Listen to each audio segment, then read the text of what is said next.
তিনি গণতন্ত্রের বাংলাদেশ চেয়েছিলেন, ইনসাফের বাংলাদেশ চেয়েছিলেন। তিনি আধিপত্যবাদ মুক্ত এক বাংলাদেশ চেয়েছিলেন, যে বাংলাদেশ স্বনির্ভরভাবে বিশ্বের বুকে মাথা উঁচু করে দাঁড়াতে পারে। বিশ্ববিদ্যালয় জীবনে আন্দোলন সংগ্রামের সাথী হিসেবে আমরা একসাথে ফিলিস্তিনের মুক্তির জন্য আন্দোলন করেছি। 24-এর অভ্যুত্থানে তিনি অংশগ্রহণ করেছেন এবং 24 পরবর্তী সময়ে বাংলাদেশকে নতুন করে সাজাতে এবং এই বাংলাদেশে যে আধিপত্যের ছোঁয়া বাংলাদেশের সংস্কৃতিতে, বাংলাদেশের রাজনীতিতে, বাংলাদেশের সমরনীতিতে, বাংলাদেশের নদীতে, সীমান্তে, সমুদ্রে এই যে সর্বত্র আধিপত্য, সে আধিপত্যের বিরুদ্ধে সাংস্কৃতিকভাবে, বুদ্ধিবৃত্তিকভাবে, কবিতার মাধ্যমে, প্রতিবাদের মধ্য দিয়ে ওসমান হাদি ভাই নতুন বাংলাদেশের তিনি স্বপ্ন বিনির্মাণ করতে সমর্থ হয়েছিলেন। তিনি গণতন্ত্রের বাংলাদেশ চেয়েছিলেন, ইনসাফের বাংলাদেশ চেয়েছিলেন।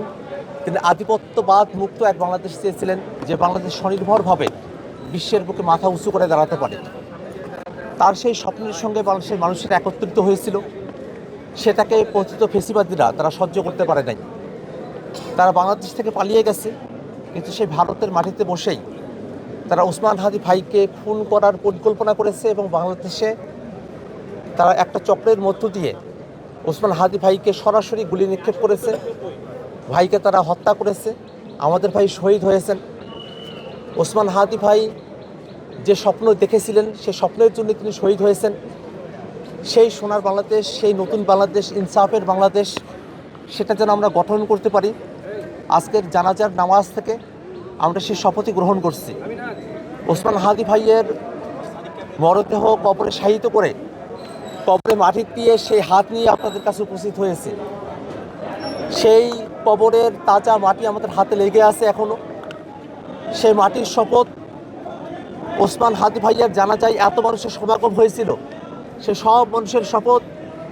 এবং আজকের জানাজা আওয়ামী লীগ এবং তাদের দোসরদের জন্য একটা রিমাইন্ডার, যে বাংলাদেশে যদি জুলাইকে কোনো কারণে আঘাত করা হয়, জুলাইকে যদি নস্যাৎ করার পরিকল্পনা করা হয়, জুলাইয়ের পক্ষে যারা আছে তাদের জীবনকে যদি হুমকির মুখে ফেলা হয়, তাহলে বাংলাদেশের কোনো মানুষ দলমতের পার্থক্য করবে না।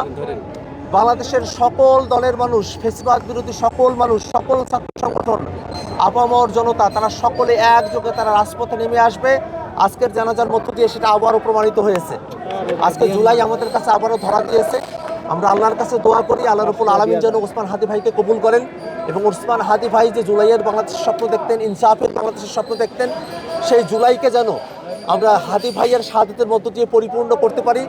এই দোয়াই আল্লাহ রাব্বুল আলামিনের কাছে আমরা করতে চাই। দেশে দেশে সবার সাথে দ্য নিউজ।